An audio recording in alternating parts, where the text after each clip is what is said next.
We do have quite a few online, so as they come in. Okay, we could wait. I would go. No, I think it's good. Everyone's busy, so yeah, I think. Okay, good. I can hear. Just on that end. Yes, yeah, the camera is on.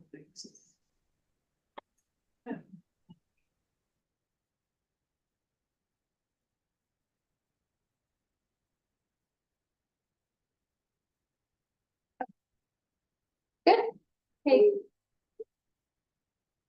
Yes, results. Okay. Okay, great. Okay, good morning, everyone. We're just gonna get started. We're still missing a few people, but just to be aware of everyone's time. So I'm Savannah Howell. I'm the operations manager at Central Lakes Association of Realtors. Thank you for joining us today for planning and permitting with Kawartha Conservation Authority. Before we get started, we just want to remind you of some of our upcoming events and professional development sessions that we do have planned. We're hosting 3 realtor safety workshops on November 5th in Manvers, November 6th in Trenton, and November 7th in Oshawa. They're all starting at 9 a.m.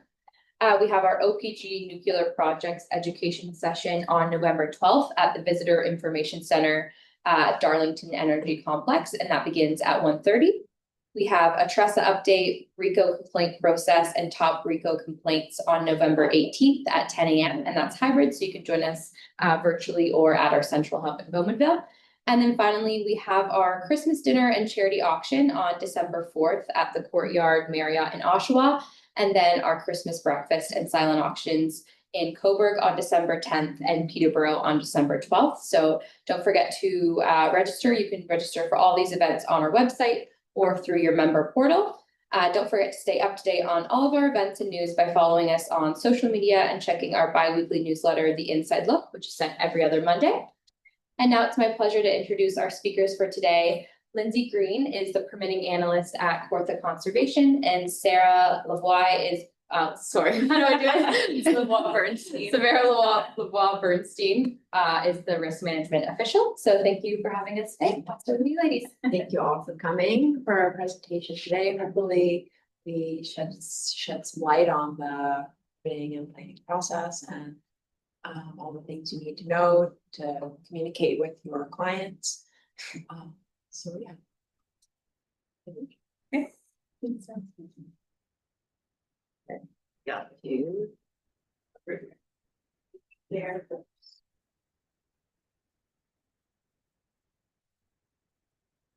Good.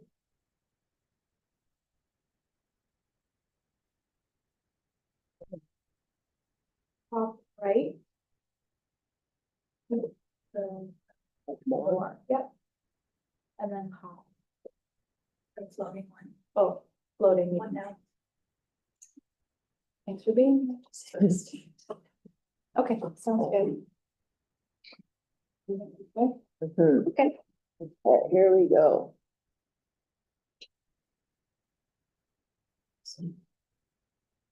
Okay, so yeah, my name is Sarah Lavoie Bernstein. I'm what's called a risk management official for the city of Kawartha Lakes and Kawartha Conservation. I'll go into what that means a little bit later in the presentation. But today we're going to go through what I hope is a clear and engaging presentation that describes what we do, why we do it, and the information that you may want to provide to your clients as if they have concerns or just interest in a property that you're selling. So first we're going to determine how a property, how you can see if it's regulated or there's a feature on the property using our mapping tool and then the other features on that tool. I think we're doing a little bit of an interactive thing after as well. And then we go into our jurisdiction, planning and permitting process and regulated activities, what an information request or a pre-consultation is and how we can book those. And then if there's a violation on a property, what that would mean for an owner or prospective owner. Then finally, we end our session with source water, so that's my section, and a background, definitions, threats, and how someone can get more information on what source water is and what the restrictions might be on their property. Oops. Hold on a second. Yes, are we on? Yes, okay. First, I want to acknowledge this may be a challenging topic for folks that are buying or selling a home. So I just want to ensure you all that development, we want to support development and we want it to be carried out with integrity. So everyone on my team I know is interested in supporting our growing community, supporting landowners to get to their dream homes. But to get to that integrity, we have to consider natural hazards and community sources of drinking water. And with that, I'm going to turn to my colleague Lindsay to discuss how properties are identified and the planning and permitting process. Okay, so hi, everybody, I'm Lindsay. Yeah, I think maybe historically, people maybe feared the Conservation Authority and thought we just say no to development, and I think that's kind of, it's not really accurate. We're here to support development and ensure that it's obviously done safely. So our watershed is made up of parts of City of Kawartha Lakes, Peterborough County, and Durham Region. The watershed is based on where water flows, so all the water that flows into a common water body, water course, or like even small creeks and tributaries. So this map shows our watershed. It's fairly large. And then especially compared to the number of staff that we have working here, it's hard to be on the ground everywhere. So we also have an extended planning area, which is we provide planning comments for any applications that are circulated to us from the city. So maybe like a minor variance, we would have no concerns. Severances to come through and things like that. So we have a resource planner that deals with all of the planning related applications, and I deal just with permitting. So once it's gone through the planning process with the city and we've provided our comments, I get the application for the permit and I process that and draft a permit. So within our regulated area, there are several hazards which we kind of oversee. It includes wetlands, water courses, floodplains, erosion hazards, steep slopes, unstable bedrock, or soil. So wetlands can have unstable soil if it has organic soil in it. You shouldn't be building on organic soil, so that's considered unstable. Karst is a type of landscape that forms essentially when limestone dissolves. It creates underground drainage patterns, sinkholes. So if you built a house on a karst landscape, in some cases, we may ask for additional technical studies to ensure that the development's not going to fall into a sinkhole. And then we also have our source drinking water protection as well.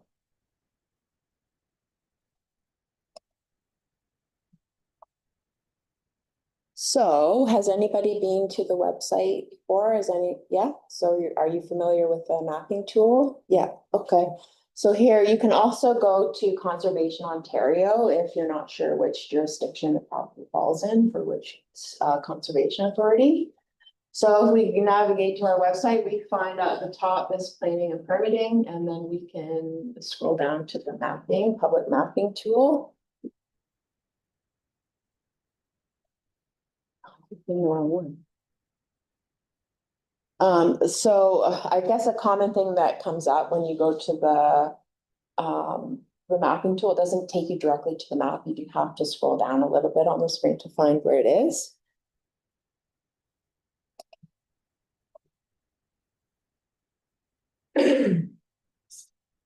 So once we're on our mapping tool, we can enter our address of interest into the search field, and then it pops up.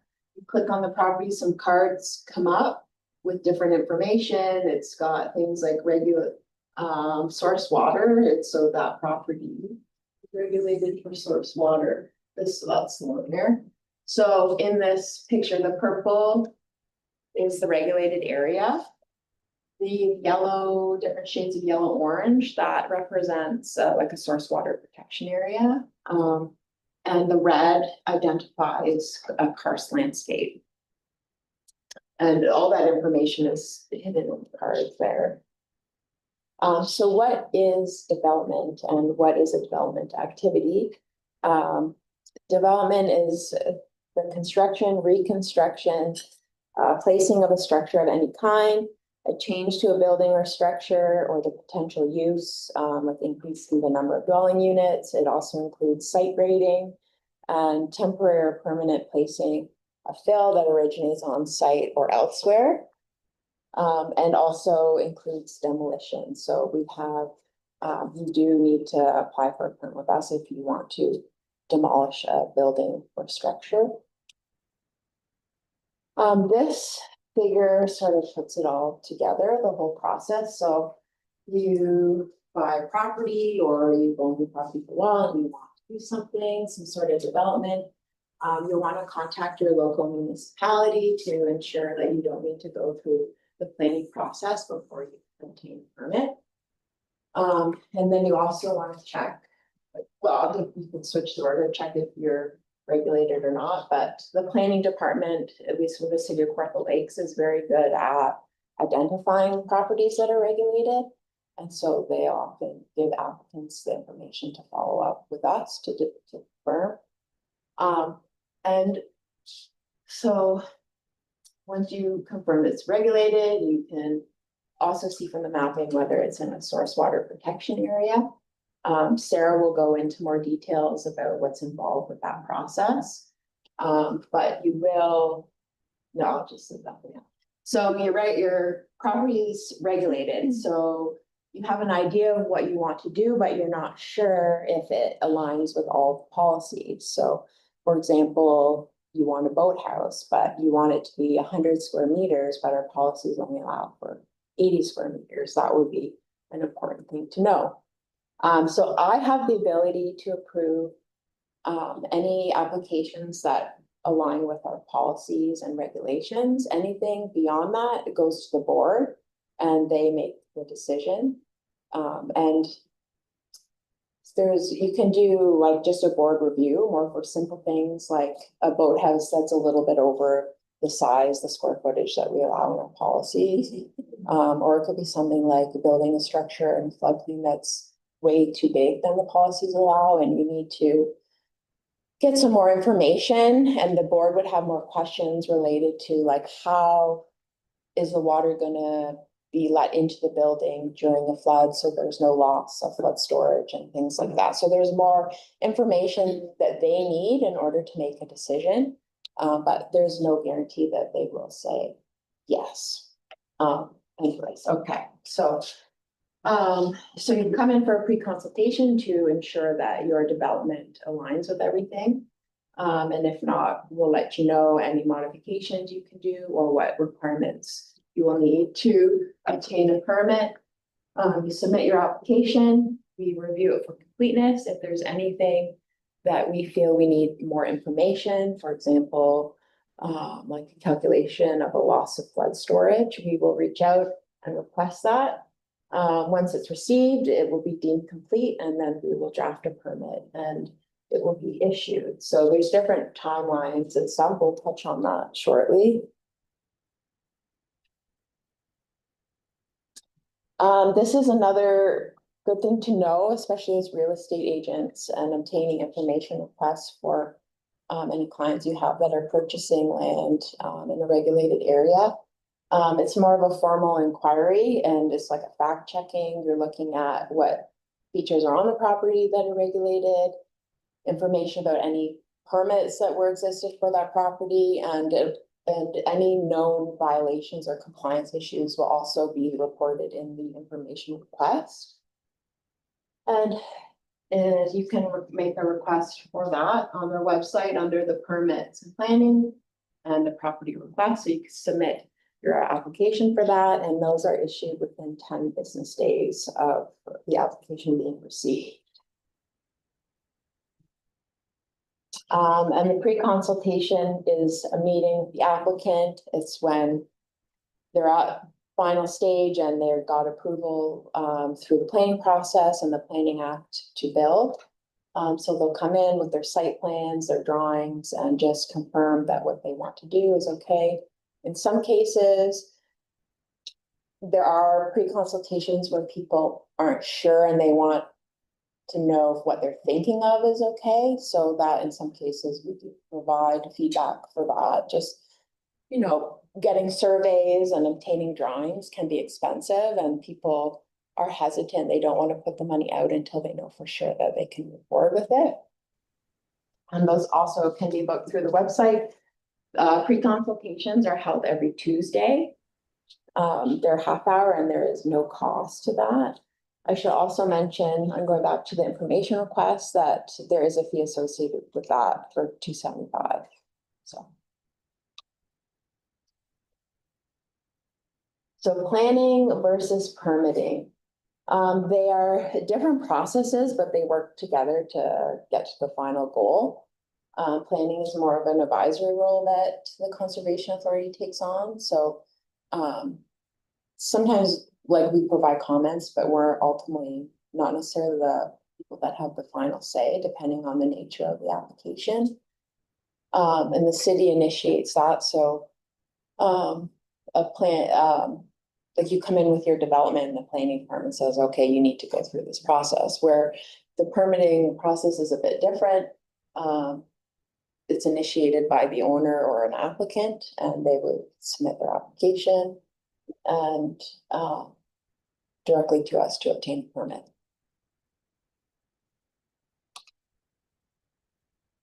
So we have two types of permits, streamlined and standard. People often get confused when they go on the website that streamlined means that they can get the permit sooner than waiting for, because the timelines for standard and streamlined are different. So, but it just has to do with the nature of the work. Streamlined permits are minor in nature, non-habitable accessory structures that are small in size, unenclosed patios and decks, swimming pools, moving a fill less than 20 cubic meters, and maintenance of public infrastructure. Review time for that is 10 days. Within that 10-day period, we deem your application complete and a permit is issued within 14 days. The permit for streamlined permits is only valid for 1 year. For standard permits, there's different types varying in like the scale of the development. So type 1, more accessory structure, residential construction. Type 2, like new residential developments, new agricultural developments. And type 3 is more commercial, new commercial, institutional, and industrial. And we also have fill placement and grade excavate and grade modifications. The review period is 14 days, depending on how complicated the proposal is. A minor application would be 21 days. You would receive a permit, and major is 28. So maybe permits for a subdivision or something would be more complex than just a single lot development. And the permit would be valid for 2 years. Permits can be extended, but we need 60 days notice in order to provide you with a permit extension. I think violations is definitely a good thing to cover here. The thing about violations, we only know what we know. There can be violations on a property that have not been reported. So as part of due diligence for anybody purchasing, something that you guys would assist your clients with is just doing due diligence. So like getting an information request and seeing if there were any violations that were reported, and asking maybe the current owner if any permits were issued, if they have copies of any permits that they have obtained to do any work on the property.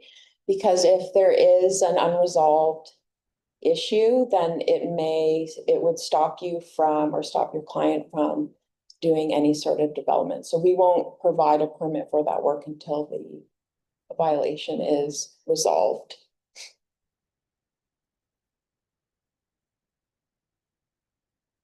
And does anybody have any questions related to any of that?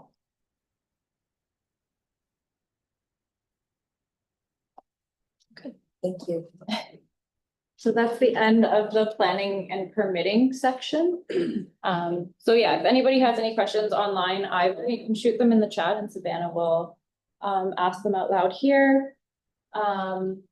Anybody who's watching on the live stream, we don't have capacity to engage with any of those questions, but you're more than welcome to reach out to us directly, and we'll be happy to answer any questions. Yeah, so I do source water. This is municipal drinking water. My background is environmental technology, environmental contamination. I've done Arctic research with U of T and Environment Canada, and finally it led me here to do drinking water stuff. I want to kind of just talk about an overview of what source protection is, what a vulnerable zone is, what that would mean for your clients, and then any processes that would involve source water protection that are regulated under the Clean Water Act of Ontario. Oh yeah, how to do both. So the source water protection program came out of the Walkerton tragedy in 2000, where thousands were struck ill. I think about 7 people died. Yeah. And so Justice O'Connor initiated the Walkerton inquiry in 2002. And then by 2007, we had the Clean Water Act. We had a lot of technical characterization of each watershed, so determining what soil quality is, porosity, and water table depths. And then we had what's called source protection plans, which I'm going to dive into a little bit in a minute. But yeah, this act aims to protect water from contamination for existing and future threats and overuse. So for source protection plans, we have 2 in our region. We have the Trent Conservation Coalition and the South Georgian Bay Lake Simcoe. Because we have 2 computers going here. So the Trent Conservation Coalition is kind of the majority of the city of Kawartha Lakes. We have 5 conservation authorities that run the program here. And we all have RMOs within each region. But you're welcome to reach out to any of us and we can get you to the right person because it can definitely get confusing around our cross boundaries here. I do Birch Point, but it's actually an autonomy jurisdiction, so it just gets a little bit confusing. And then for the second, we have the South Georgian Bay Lake Simcoe, which is just the western portion of Kawartha Lakes here. They're all the same. They're all based on the Clean Water Act, but they're policies that are managed a little bit differently in each program. And so I just want to highlight the importance of communicating this with prospective buyers because it can limit what they do on their property. There's limited prohibition. I'll go into why, but a lot of it is management. So I would have to contact a client and negotiate where the activities can occur or how much of the activity can occur.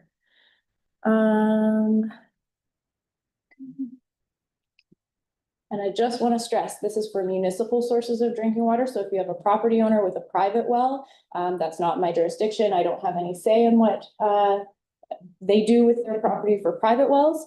But I'm always happy to help landowners if they want to know best management practices for their source of drinking water. So I'd be able to sit down and talk to them about what a best management practice would look like to protect their well. But yeah, I have no say legally. So first, you might see a property that's labeled as an IPZ 1 or 2. This is an intake protection zone. So these are surface water intakes, water that might be drawn from a river or a lake. These categories are based on vulnerability and time of travel. So if you have a fuel spill, there's a 2-hour time of travel that we would have to respond to that emergency. Next, we have what's called a WAPA or a wellhead protection area, and that's labeled A through D, again, based on vulnerability. So a WAPA A would be a higher vulnerability. It's closer to the wellhead.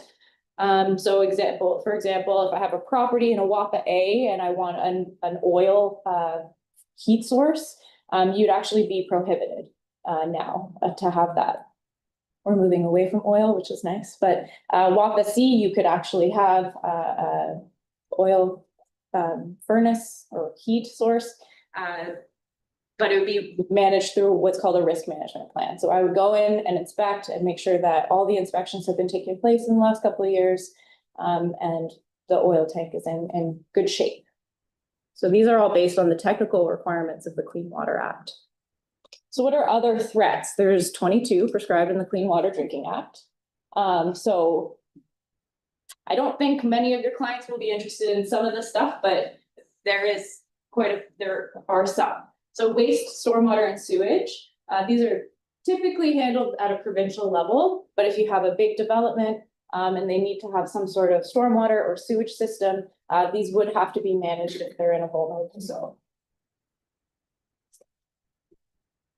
A big one for this area is agriculture. So agricultural source material, non-agricultural source material, commercial fertilizers, different contaminants, pesticides is a big one, livestock, that's grazing or housing livestock.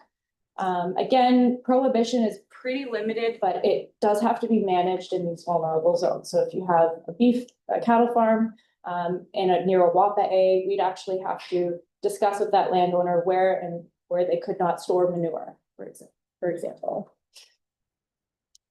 The next two are based are other. So we have others that affect quality. So we have road salt, storage of snow, fuel. These are more contaminants, DNAPs or dense non-aqueous phase liquids, organic solvents, aircraft de-icings, typically done federally, so not something we have to worry about, hydrocarbon pipelines, and then other activities that affect quantity. So large quantity of water being pulled and not replaced, or an activity that reduces recharge rate. So what does the process look like here?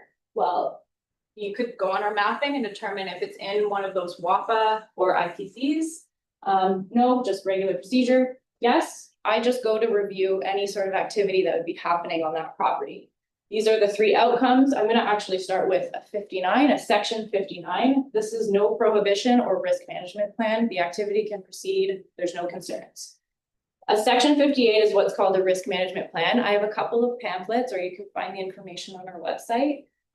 This is where I go and sit with the landowner and discuss what their activities are. And again, if they want to have livestock, we just talk about the best place to house those livestock, or house or store the manure, or fuel tanks. We store fuel tanks in different areas of the property. And then finally, we have prohibition. So no, you can't have that 250 liter oil tank in a WAPA A. It's just too vulnerable of an area. And so my information is all online as well, if anybody has any questions. But if the city ever directs your clients to get a source protection notice, you can go on our permits and planning website. The source protection notice is here. Anything that would require a section 59 notice would be amendments to the bylaw or official plans, site plans approval, minor variance, consent, or building permits. And then there's just a list of things that they'd have to provide. It's pretty typical for permits, deed or proof of ownership, project information, property details, and it says no fee or application fee, but there's no fee for a section 59. Yeah, or they can just contact me directly and I can let them know what's going on and what some of their activities that would be managed because of source water. And that concludes my section of the presentation. So if anybody has questions on source water, I'm happy to answer. I did bring some pamphlets, and then we'd be happy to go through the mapping if anybody has any interest. Yeah, does anybody wanna go on the website, and you've got your laptops, you can navigate to the Kawartha Conservation website.